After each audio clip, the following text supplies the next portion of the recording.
En esta oportunidad realizaremos el desarrollo del tema número 4, correspondiente al módulo 2, y es el de la estadística. Los objetivos de este encuentro van a ser reconocer los niveles de análisis estadístico de datos, identificar los elementos básicos de tablas y gráficos estadísticos y describir la utilidad de la estadística como disciplina de apoyo a la salud pública. Estos son los que veremos en el desarrollo de este encuentro. Como introducción, ustedes recordarán que la salud pública se apoya sobre 4 disciplinas o 4 instrumentos metodológicos. Uno de ellos es la estadística.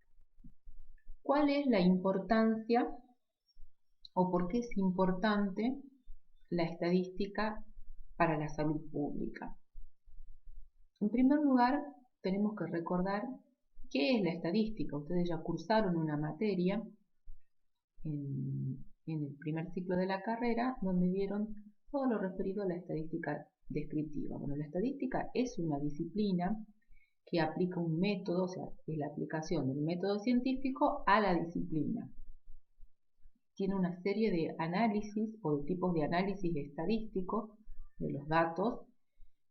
Estudia la población.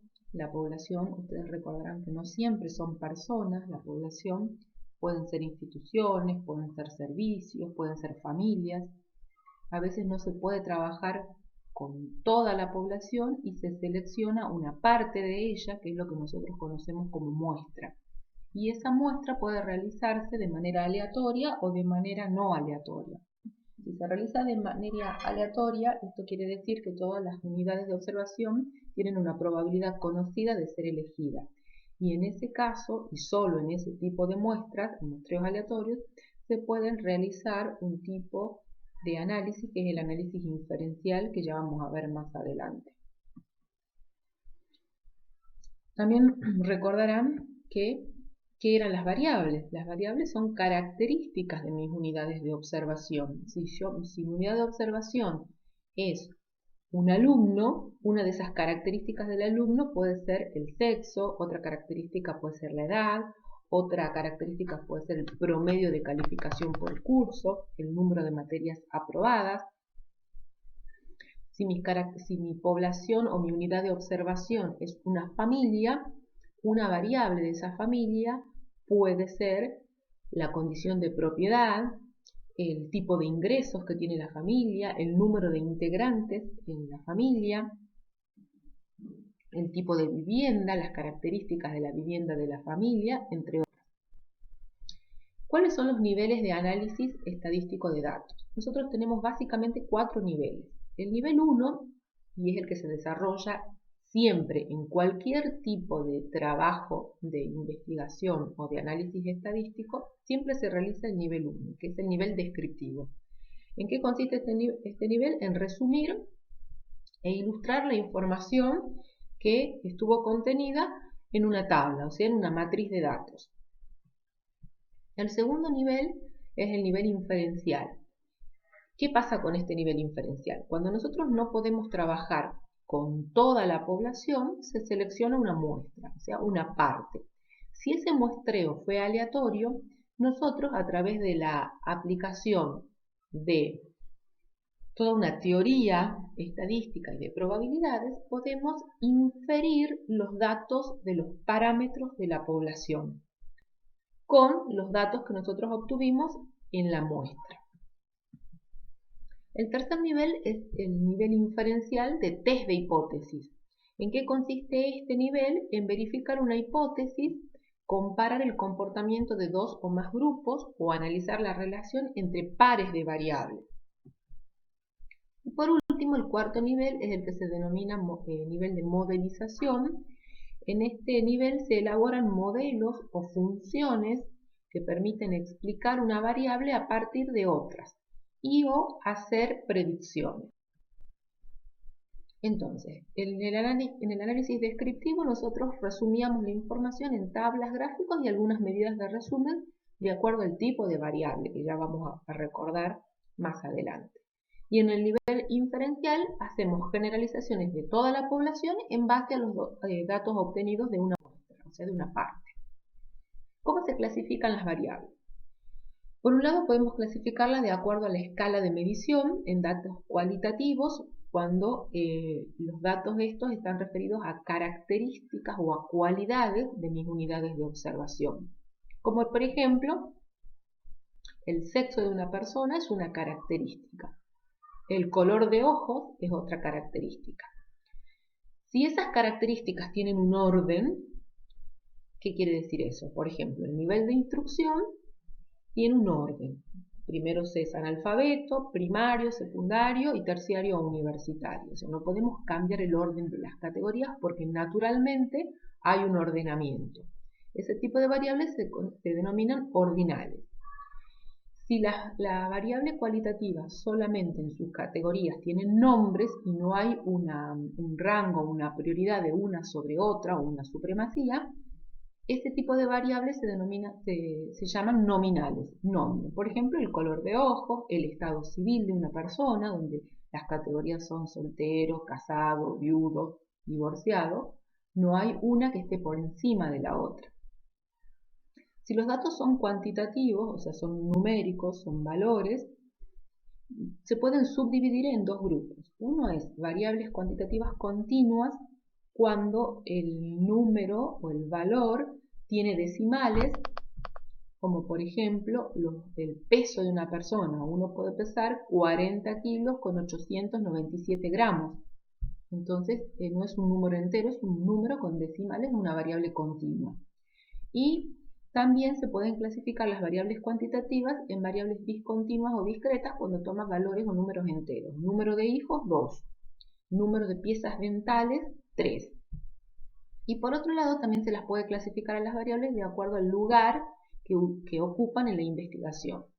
Entonces, se pueden clasificar en variables independientes cuando la variable es la causa del fenómeno que yo estoy estudiando y se ubica en el eje cartesiano de las X. Y la variable dependiente es el efecto y se lo ubica en el eje cartesiano de las Y. Por ejemplo, la causa puede ser la edad y el valor dependiente puede ser el peso. Cuando una persona tiene mayor edad, tiene mayor tamaño y mayor peso.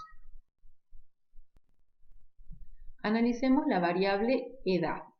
La variable edad, por definición, es una variable cuantitativa continua, porque desde que nacemos nuestra edad se va modificando.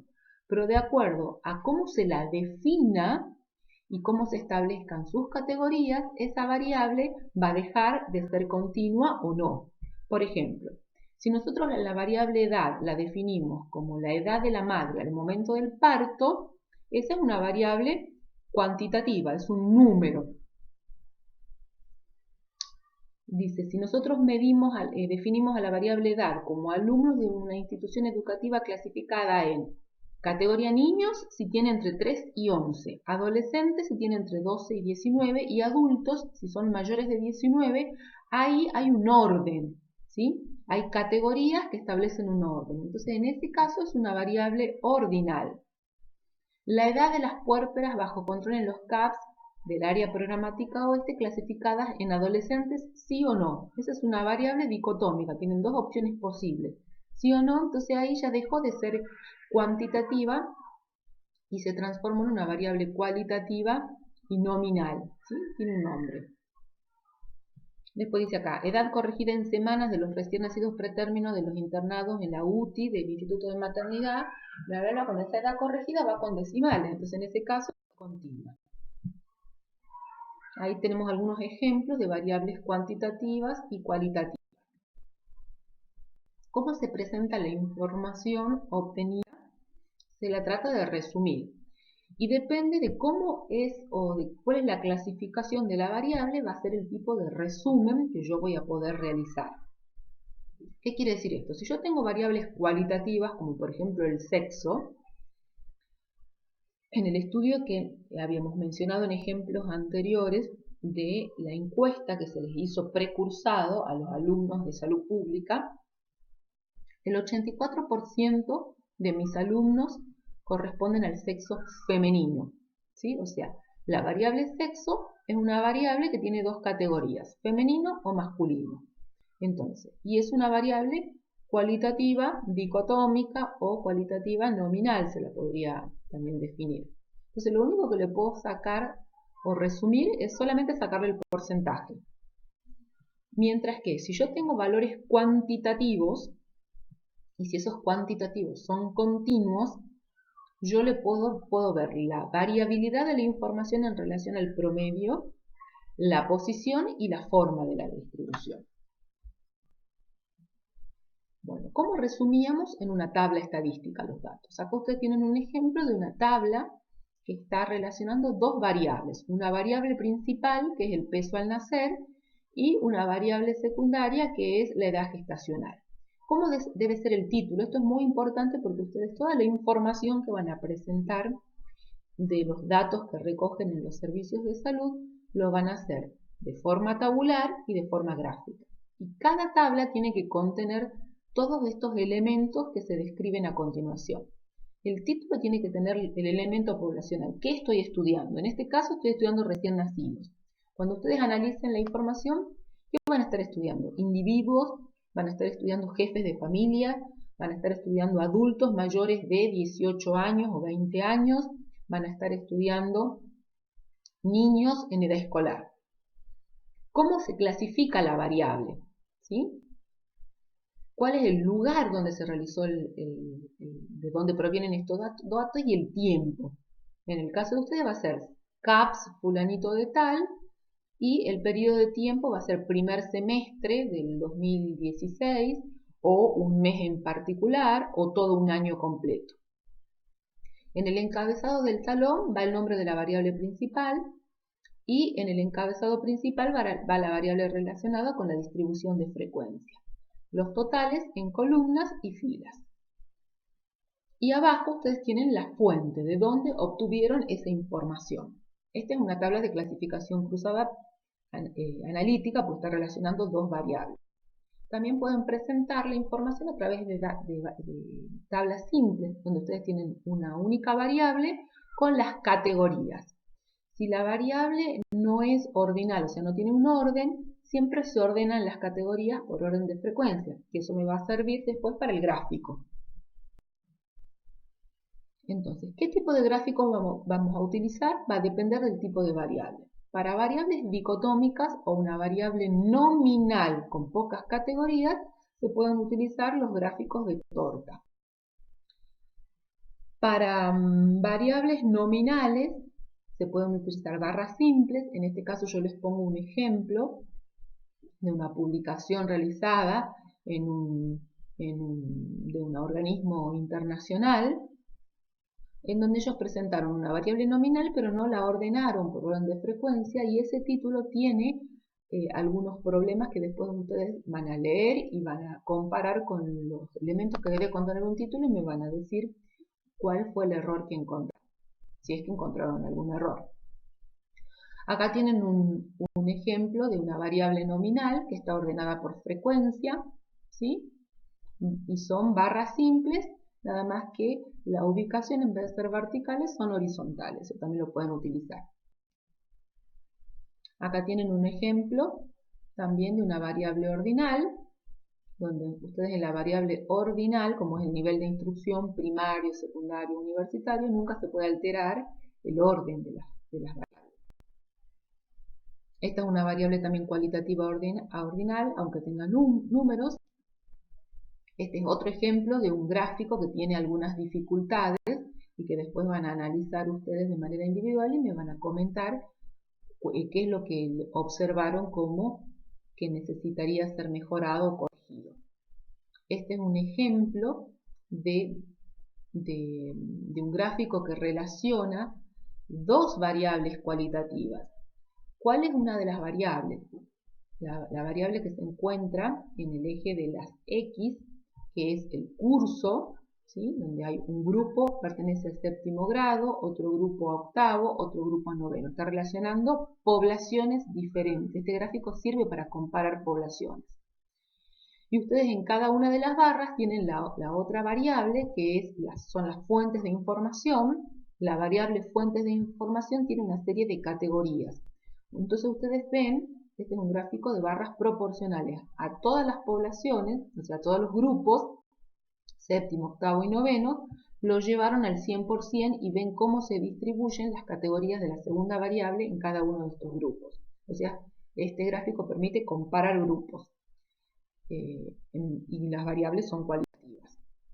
Este es un gráfico de caja, se llama. Este gráfico permite comparar una variable cualitativa, como es el estado nutricional, ¿sí? Y una variable cuantitativa, como lo es la edad de los niños. Este es un histograma que se puede utilizar en variables cuantitativas. Si nosotros al histograma, que son las barras, le tomamos el punto medio y le eliminamos la línea y unimos los puntos de los valores intermedios de cada una de las barras, se transforma en un polígono de frecuencia. Esta es una pirámide poblacional. Este es un gráfico de líneas, ¿sí? Son para variables cuantitativas continuas, ¿sí? Y acá está, ¿qué está relacionando? El tiempo, o sea, los meses del año, con la tasa, debe ser la tasa, el título también no es completo, de tipos de lesiones en el hogar, en el trabajo, en la vía pública, ¿sí? Con números de casos, son individuos, me parece, son personas. Este es un error del título de este gráfico, que también es de un trabajo de investigación que está publicado. Este es un gráfico de dispersión que relaciona dos variables cuantitativas, que se denomina diagrama de dispersión.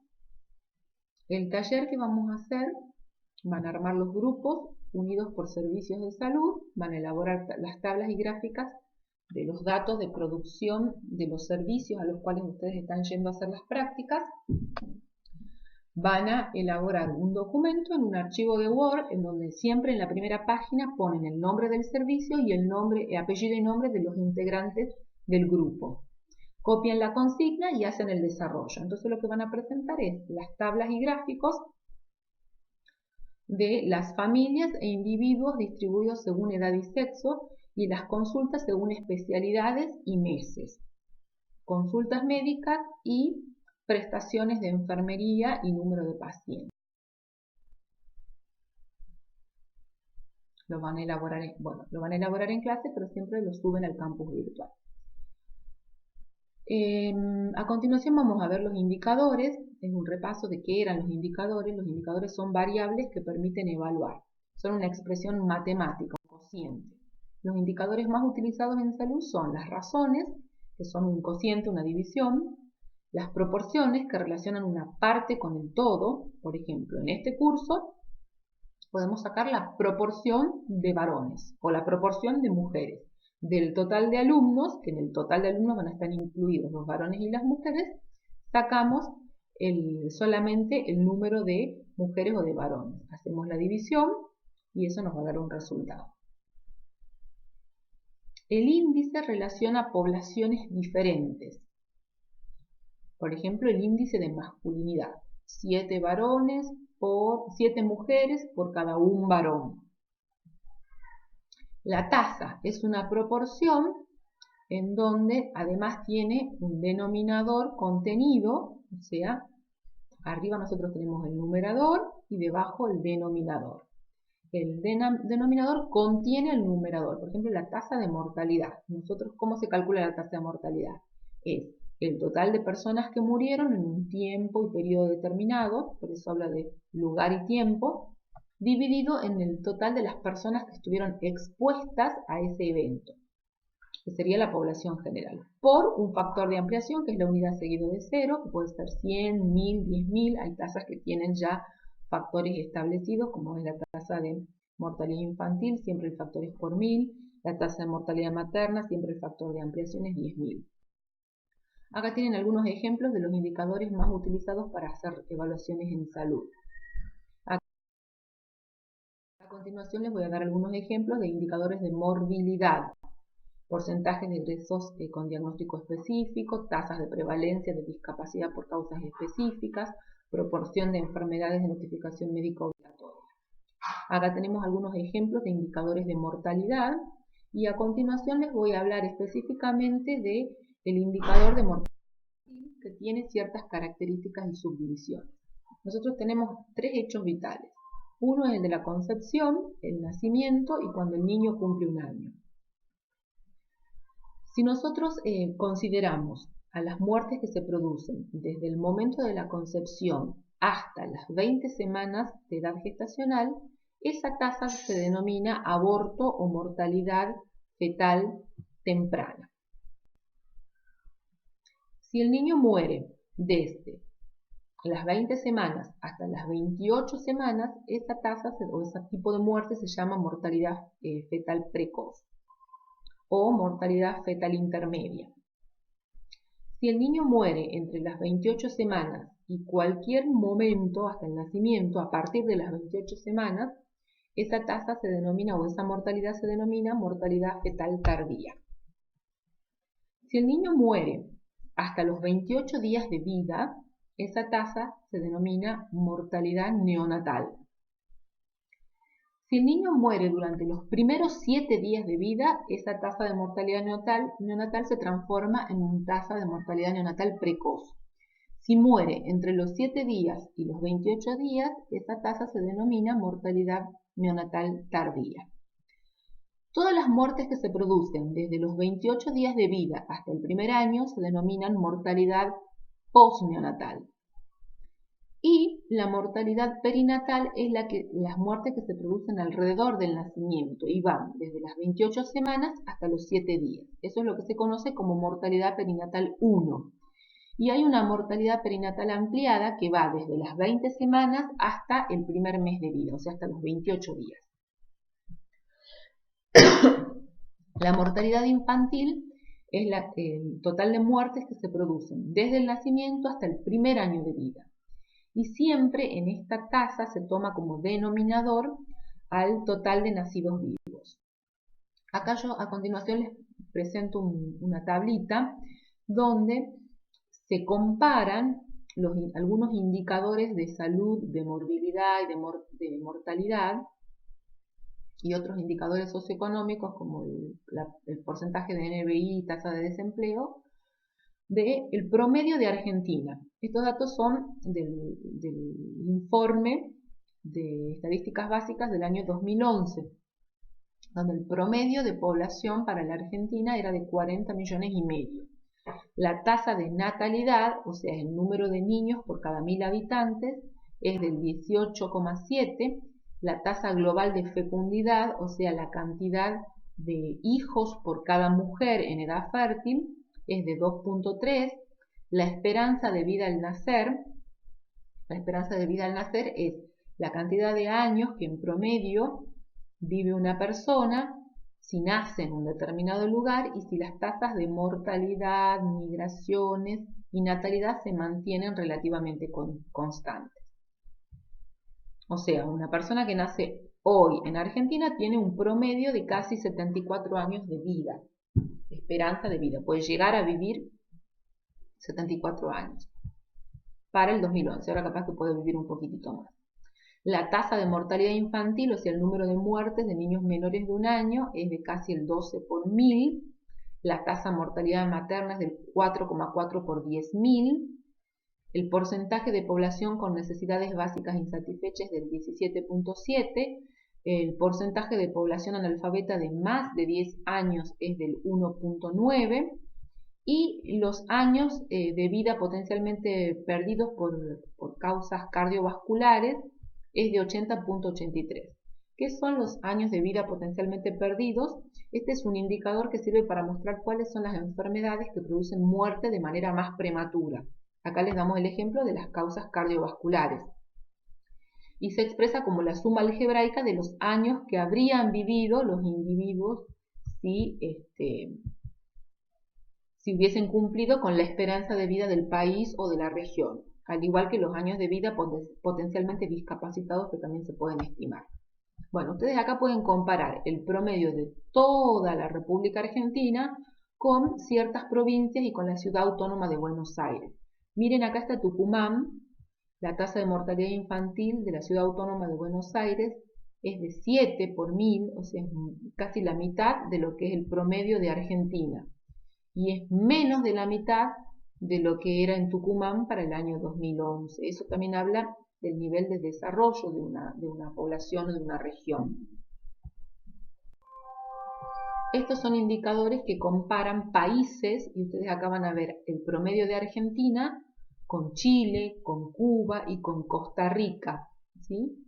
Donde estos países que son de la región, Chile es un país hermano que tiene características muy parecidas a las nuestras, pero sus indicadores de salud expresan un mayor desarrollo del nivel socioeconómico de esa población en relación con Argentina.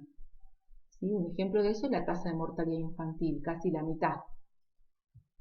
Cuba tiene un indicador como la tasa de mortalidad infantil equivalente al de un país desarrollado europeo, con una tasa del 4.5. Eso está muy referido a el sistema de salud que tiene, pese a ser un país pobre como el nuestro, con bloqueo. Bueno, acá tenemos algunos ejemplos de tasas de mortalidad infantil según sexo y comparando 2 décadas en donde ustedes ven que disminuyó. Esta tabla habla de los criterios de evitabilidad, el total de muertes de niños, aquí arriba tenemos los años, qué porcentaje del total de muertes podrían haber sido evitadas, o sea, se pueden reducir. En la década del 80 era de casi el 70%, en el 2006 más de la mitad, el 55,6%. ¿Sí? Y lo llamativo de esto también es la proporción de causas mal definidas, eso está relacionado con la calidad del dato estadístico, con cómo se notifican las muertes de las personas, con cómo se confeccionan los certificados de defunción. Acá tienen ejemplos de tasas de mortalidades y causas de muerte en varones y mujeres por causas. Entonces acá son las muertes de niños de 1 a 4 años. Ustedes ven que siempre se mueren más varones que mujeres. A pesar de que nacen más varones que mujeres, a lo largo del ciclo vital se van muriendo más. Y después llegan a la edad adulta pocos hombres. Bueno, acá tenemos de 18 a 29 años, acá de 30 a 49. Tenemos de 65 a 79 y a partir de los 80 ya se igualan las tasas, o se aproximan. Bueno, ¿qué es la esperanza de vida al nacer? Es una estimación del promedio de años que viviría un grupo de personas nacidas el mismo año si los movimientos en la tasa de mortalidad de la región evaluada se mantuviesen constantes. Acá tienen algún ejemplo también de esperanza de vida al nacer por sexo. Y ustedes ven que siempre las mujeres tienen tasas superiores a las de los varones en cuanto a la esperanza de vida al nacer. O sea que las mujeres vivimos más. Cuando se habla de medición, todos estos datos que nosotros habíamos analizado eran datos cuantitativos, o sea, números podían ser medidos.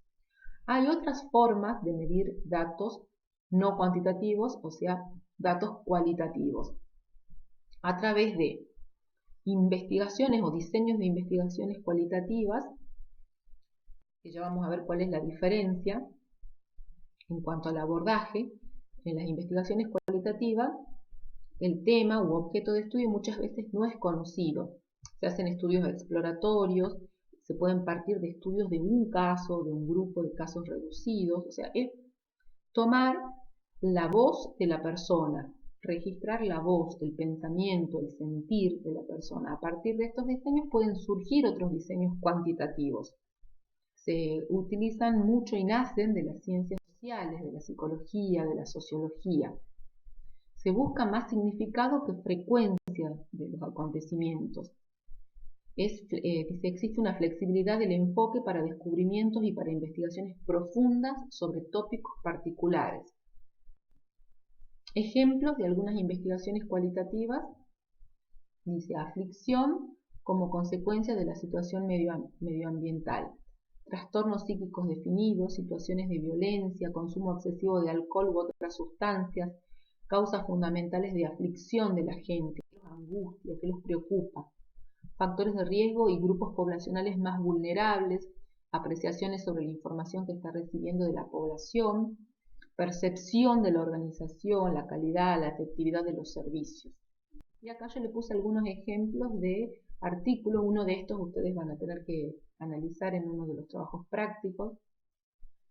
Estoy sola, dice, la experiencia de las enfermeras en el cuidado del usuario de alcohol y drogas. Ese trabajo práctico corresponde al tema anterior. Necesidades percibidas de supervivientes jóvenes y mayores de cáncer de mama. Prácticas de riesgo como técnicas de belleza en la población transexual. Este fue un trabajo de investigación que se hizo en Centroamérica con un grupo de trabajadores, ¿cómo es que le llamaban ellos? En realidad eran personas que ejercían la prostitución perteneciente a la comunidad de transexuales. Entonces ellos utilizaban prácticas de belleza, técnicas de belleza que atentaban contra la salud y contra la vida de las personas.